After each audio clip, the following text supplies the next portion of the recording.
Welcome guys! Just me! Hello mga guys! Welcome ulit sa aking vlog. Ngayon naman ay magluluto tayo ng pork chop na lalagyan natin ng gravy sauce. At ito nga palang pork chop ay nalagyan ko na ng salt, ng thyme, yung thyme puti mo, at saka konting paminta. Yan, dilagyan na natin. Ngayon ito ay ating ipiprito. Lahat natin ito ipiprito at tapos siyempre meron tayong olive oil. At sa pahuli sa ating gravy sauce, pahuli natin lalagyan ng yogurt na Greco yogurt po. Mga 2 kutsara lang mailagay natin sa ating paggagawa na. So ngayon ay unahin muna natin magprito ng ating pork chop. Ngayon magpainit tayo ng ating kawali. Ayan. Pagpiprito, gagamitin natin to ng olive oil. Kasi dito na rin natin mamaya ititimplahan yung ating sauce. Ngayon, painitin muna natin ang ating kawali. At isa-isahin natin itong iprito.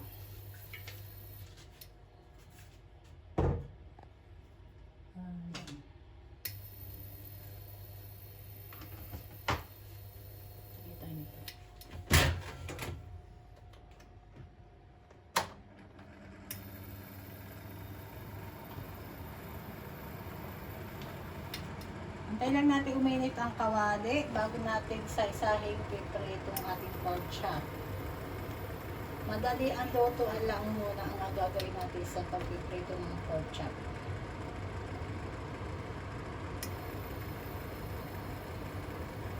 Kailangan na patiin nyo ng konti yung salt, yung pepper, at saka yung timo thyme. Para siya mayroong lasa yung ating pork chop. Ito nga pala ay akin siyang yung kutsilyo, ginamit yung likod niya at ating pinukpok ng tika-kaunti para medyo malambot ang ating pork. Ayan, siguro pwede na, mainit na itong ating kawali. Sa mahinang apoy lang para hindi sobrang mabigla. Magpagpiprito. Isa-isahin natin to guys hanggang sa matapos natin may prito ang pork chop.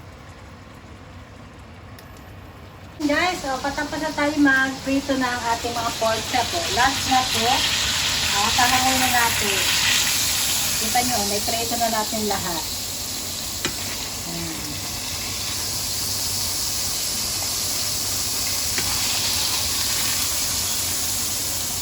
Huwag nyo overcook ang inyong pagpiprito kasi para hindi tumigas ang kanin. Ngayon dito, lalagyan natin ng butter sa pinaglutuan ng ating pork chop. At kasi dito tayo mag-gigisa ng ating sauce, sa gravy sauce. Kaya na natin ang apoy at medyo para hindi masunog. Dito natin gagawin ang gravy sauce ng ating pang pork chop. Tunawin lang natin itong butter at lalagyan natin ng 2 kutsara o 2 kalahating kutsara flour. Ay, anong flour ang gamitin mo? Purple flour, white flour, any kind of flour. Pwede nyo gamitin sa paggagawa ng sauce.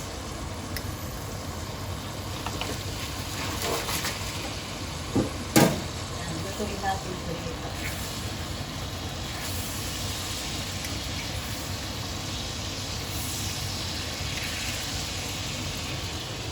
Madali lang gumawa ng gravy sauce.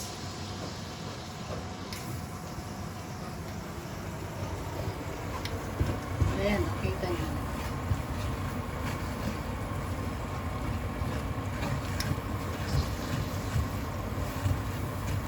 Medyo pa din natin yung maroon dark brown.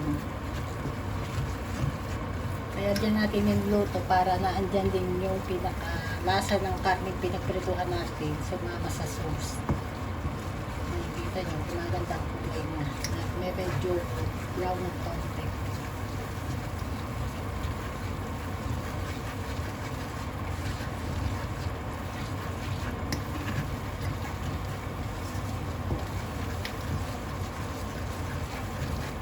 Tapos niyan, lagyan natin ng tubig.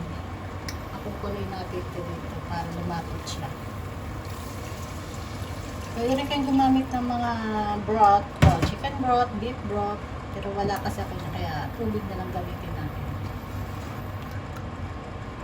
Dagdagan pa natin. Mga 2 baso bago natin siya. 2 basong tubig na lagyan natin. Hayaan natin siya muna kumulo bago natin timplahan. Hello mga guys, timplahan na natin ngayon yung ating ginagawang sauce. So yan o, lumapot na siya. Wala pa siyang timpla. Ngayon lalagyan natin siya ng Knorr cube na vegetable flavor to guys. With konting beef flavor siya. Yan, tsaka lagyan natin ng thyme. Pero mga half teaspoon siya. Yan ang pampalasa niya. Tsaka lagyan natin ng konting paminta.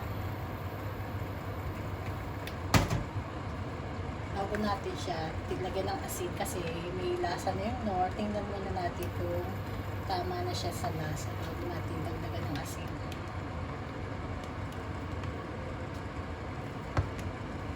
Ayan muna natin matunaw yung ating nilagay na cube.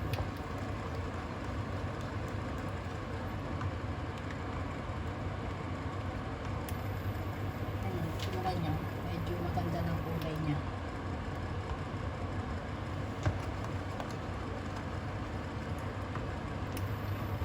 Bago natin maya-maya, ilalagay natin dito yung ating piniritong pork chop.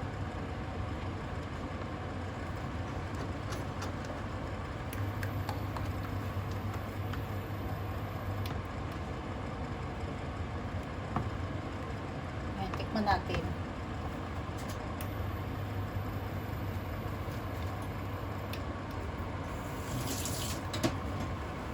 Masarap na siya guys. Kulang lang sa konting asin. Lagyan natin ng konting asin.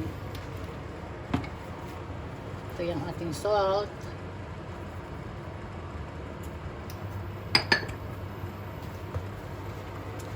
At lagyan pa rin natin ng konting thyme, yung timo.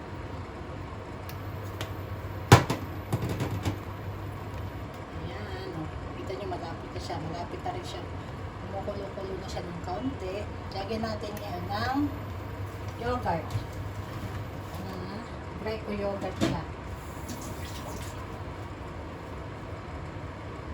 Lagyan natin ng mga 2 kutsara. Ayun ang magpapakrave sa kanya.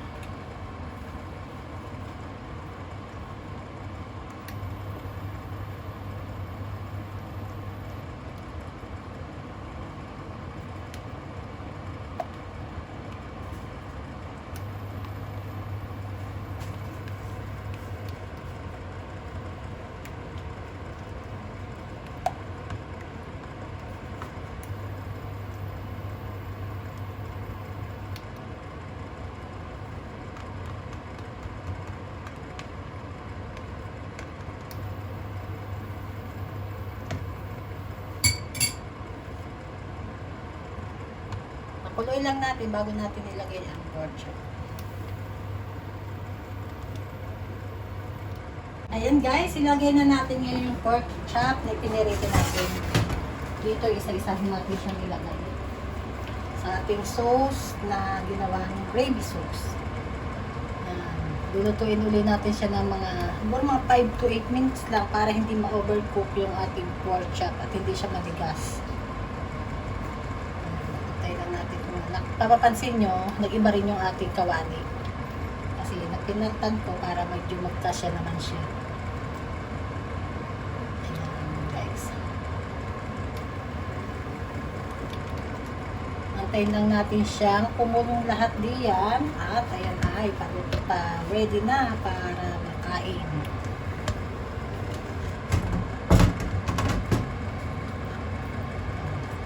Mukhang hindi yata kasya ang ating karne. Ilang piraso na yan kasi yan. Para kumulo lang siya. Kasi bilhin natin yung natirang sabaw. Ito guys. Ikonti siyang sabaw. Sasama natin kasi yung lasa ng karne.